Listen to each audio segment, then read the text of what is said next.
India की number 1 choice Bharat matrimony. आपने जवाब दिया, आपने कहा कि ऐसा है कि कोई डील कर लेने से भारत अपने हितों के साथ समझौता कर लेता है, ऐसा नहीं है। लेकिन कागज में जहां पर कुछ शर्तें और नियम लिखे हुए हैं, जब आप उसमें हस्ताक्षर करेंगे तो जाहिर है उन चीजों के लिए आप हां बोलेंगे, और हां बोलने से बहुत सारी चीजें, बहुत सारे डायनेमिक्स प्रभावित होते हैं। तौहीन साहब, रशिया के साथ हमारे संबंधों में क्या इससे कोई फर्क नहीं पड़ेगा? अगर नहीं पड़ेगा तो इतने दिनों तक हमने उससे तेल क्यों लिया? दूसरे, इतने दिनों तक तेल लेने का भारत के जनमानस को क्या फायदा मिला सर? देखिए, मैं 2-3 बातें जो भी सवाल उठ रहे थे स्पष्ट कर दूं, सारे सबके उत्तर दे दूं। सबसे पहला, ये जो अगर आप ध्यानपूर्वक पढ़िए ट्रंप जी के पोस्ट को, उन्होंने कहा है India will work towards 0% tariff. ये कहीं नहीं कहा है कि वो इमीडिएट लागू होता है। नेट जीरो मिशन पर भी काम कर रहे हैं जिसका टारगेट 2070 है, इसलिए दूर के भविष्य की बात अभी ना करें। इस वक्त जो आप लोग फैला रहे हैं, ये कांग्रेस पार्टी फैला रही है, जो कांग्रेस पार्टी बात फैला रही है 0% का, वो इस वक्त नहीं है।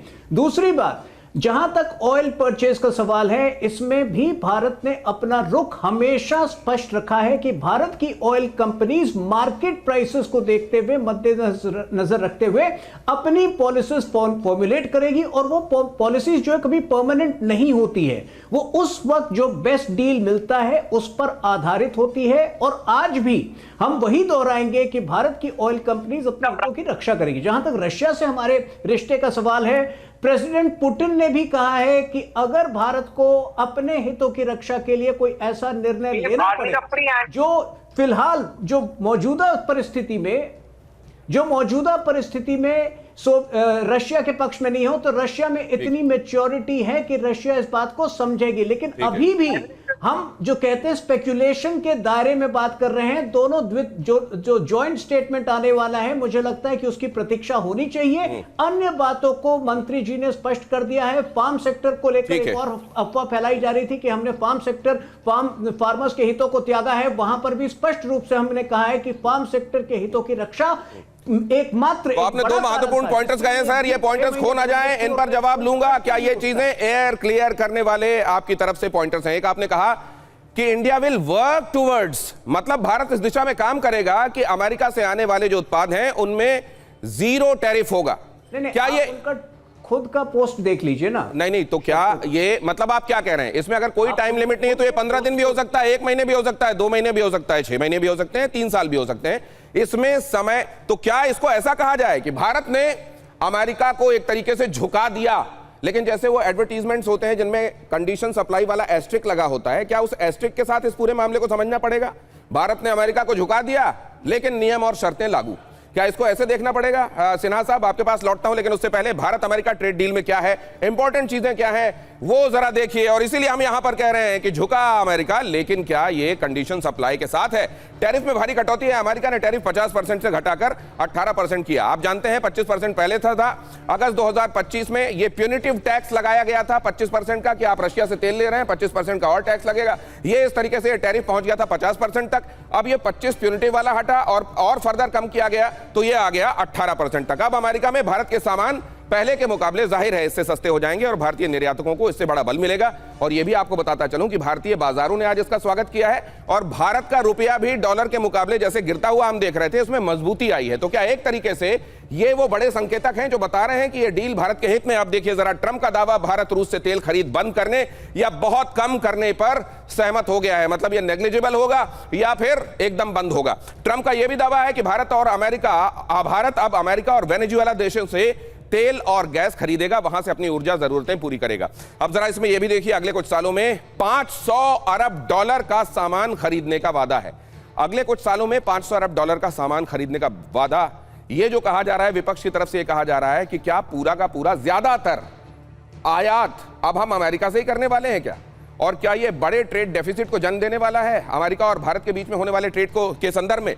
ऊर्जा, डिफेंस, एग्रीकल्चरल टेक्नोलॉजी अमेरिका से खरीदेगा भारत। ये महत्वपूर्ण वो सेक्टर्स हैं जिनमें खासतौर से डील बड़ी निर्णायक होगी। अमेरिकी सामान पर भारत 0 ड्यूटी लगाने की तरफ काम करेगा। ये तौहीन सिन्हा साहब कह रहे हैं कि ये बात भी समझिए कि तुरंत नहीं होने वाला है, ये बहुत देर बाद होने वाला है। और इस तरीके से हम ऐसा नहीं है कि अपने बाजार में हमारे जो दुकानदार हैं, हमारे जो यहाँ पर बाजार के लोग हैं, उनके हितों को ध्यान में नहीं रख रहे हैं। हम इसको कॉम्पिटिटिव बनाए रखने की तरफ काम करेंगे। अमेरिकी सामान पर भारत जीरो ड्यूटी लगाएगा, ये एक महत्वपूर्ण विषय है जिसको लेकर तौहीन सिन्हा की बात अभी आपने सुनी। अब जरा ये देखिए विपक्ष की नाराजगी क्यों है, कौन से वो मुख्य बिंदु हैं जिसको लेकर विपक्ष नाराज है। विपक्ष कह रहा है कि ट्रंप के दबाव में संप्रभुता का सरेंडर क्यों किया जा रहा है। बार बार ट्रंप आकर भारत के लीडरशिप से पहले दुनिया को और देश को एक तरीके से जानकारी क्यों दे रहे हैं कि कौन सी डील की गई है, क्या यह भारत के हित में है। रूसी तेल पर पाबंदी की गुप्त शर्त मानकर रूस जैसे पुराने दोस्त को धोखा देने जैसा काम क्यों किया जा रहा है, यह भी पूछा जा रहा है विपक्ष की तरफ से। यह भी कहा जा रहा है कि भारत अमेरिका से अगर 500 अरब डॉलर का सामान लेगा तो मेक इन इंडिया वाला विजन जो है उसका क्या होने वाला है। अगर आप एक तरफ आप ये भी कह रहे हैं कि आप ज्यादातर स्वदेशी उत्पादों की तरफ ध्यान दें, अब अगर भारत का बाजार वहां से आने वाले जीरो टैरिफ वाले सामानों से पट जाएगा तो आदमी के पास क्या चारा रह जाएगा। अगर एक अच्छी गुणवत्ता वाला, कम लागत वाला, कम कीमत वाला सामान उसके सामने रखा हुआ होगा तो वो क्या करेगा और खुद को कितना समझाएगा। खेती और डेयरी सेक्टर को खोलने से भारतीय किसानों की कमाई तबाह हो जाएगी। यह भी कहा जा रहा है कि ये जो भारत की रीढ़ है, भारत का कृषि क्षेत्र और भारत का डेयरी क्षेत्र, इसकी सुरक्षा और संरक्षा को ध्यान में रखा जा रहा है। क्या डील पर पारदर्शिता की कमी रखी गई है। भारत सरकार के बजाय अमेरिका से जानकारी हमेशा मिलती है, ऑपरेशन सिंदूर का मामला रहा हो या ये वाला मामला, इसको लेकर। और इसी में एक बात कही गई कि ये जो भारत की डिप्लोमेसी है क्या वो हगलोमेसी में बदलती जा रही है, हग झप्पी वाली डिप्लोमेसी में बदलती जा रही। और अगर ऐसा है तो ये भारत के हित में नहीं है। अब जरा देखिए भारत अमेरिका ट्रेड डील को लेकर ये बड़ी खबर है। अमेरिका के कृषि मंत्री का दावा है अमेरिकी कृषि उत्पादों के लिए भारतीय बाजार खुला हुआ है। पहले कृषि और डेयरी प्रोडक्ट को लेकर डील अटकने की बात कही जा रही थी। ये मामला बेहद संवेदनशील था और यह समझा जा रहा था कि एक तरफा है क्या ये, लेकिन अमेरिका ने अब यह कहा है कि हमारे बाजार भी जो हैं भारत के कृषि उत्पादों के लिए खुले हुए हैं। अब सवाल यह भी है कि 40 से 42 बिलियन डॉलर जहां पर कृषि क्षेत्र को एक साल में सब्सिडी के लिए दे दिए जाते हैं, उस अमेरिका से हमारा कृषि सेक्टर जो है, एग्रीकल्चरल सेक्टर, क्या वो कंपटीशन के तहत मुकाबला कर पाएगा? यह भी एक बहुत बड़ा सवाल है। आगे मैं मेहमानों के पास लेकर जाऊंगा, लेकिन पहले मैं जनरल विशंबर दयाल आपके पास आ रहा हूं। Transforming relationship utilizing strategic technology trust, ये बहुत फैंसी है या वाकई लेटर एंड स्पिरिट में भारत और अमेरिका के संबंधों के लिए ऐसा ही है? थैंक यू दिनेश, आपने बहुत दिन बाद बुलाया। जब मैं लास्ट टाइम यहाँ आया था तो मैंने कहा था देखिए ये ट्रम्प थिएट्रिक्स है, इसमें ट्रॉमा है, टर्बुलेंस जो है वो सिर्फ विजिबल है, सिमेटिक्स है। मैं सिर्फ इतनी सी बात कहूँगा कि देखिए जितनी भी ट्रेड डील्स होती हैं दो कंपनीज के बीच में, दो ट्रेडर्स के बीच में, वो लॉन्ग टर्म होती हैं और जब तक इनका इम्पैक्ट आता है, जब तक ट्रंप कुछ और अच्छा कर देंगे। तो इंडिया और अमेरिका के रिलेशन ये कोई ट्रांसफॉर्मेशन नहीं है। इंडिया और अमेरिका के रिलेशन किसी प्रेसिडेंट के मोहताज नहीं है और किसी प्राइम मिनिस्टर के मोहताज नहीं है। पिछले 25 साल से दोनों देशों ने इतनी गहराई से काम किया है और इतने एक दूसरे पे डिपेंडेंट है स्ट्रैटेजिकली और कुछ इंटरनेशनल इश्यूज पे, और एग्रीमेंट्स इस दौरान भी होती रही हैं। तो ये एक, मैं पहले दिन से कह रहा था, ये एक टेम्पररी सेटबैक है, बहुत जल्दी इसका रेजोल्यूशन होएगा। और कितना बढ़िया रेजोल्यूशन, इससे प्रेशर आया किस पे? ट्रंप चाहते थे, ट्रंप का सिंपल एम है कि किसी तरह से दुनिया की एनर्जी जो रूट्स हैं, जो एनर्जी जो पावर है जिससे दुनिया चलती है, उस पे उसका कंट्रोल हो। धीरे धीरे अगर आप रशिया और ईरान को निकाल देंगे तो बाकी जितने ऑयल प्रोड्यूसिंग कंट्रीज हैं वो वैसे ही ट्रंप के कंट्रोल में है, और वेनेजुला और तो बिल्कुल कंट्रोल में आ गया। तो रशिया को वीड आउट करना चाहते थे, वो उन्होंने कर दिया है। हालांकि लॉन्ग टर्म में भी इसका भारत पर असर नहीं पड़ेगा, वो मैं एक्सप्लेन कर सकता हूं। दूसरी बात, भारत को भी फायदा मिला। ईयू जो है, मुझे नहीं लगता और 2 साल लगा देता, तो उस पर भी प्रेशर पड़ा। तो ये विन विन सिचुएशन है।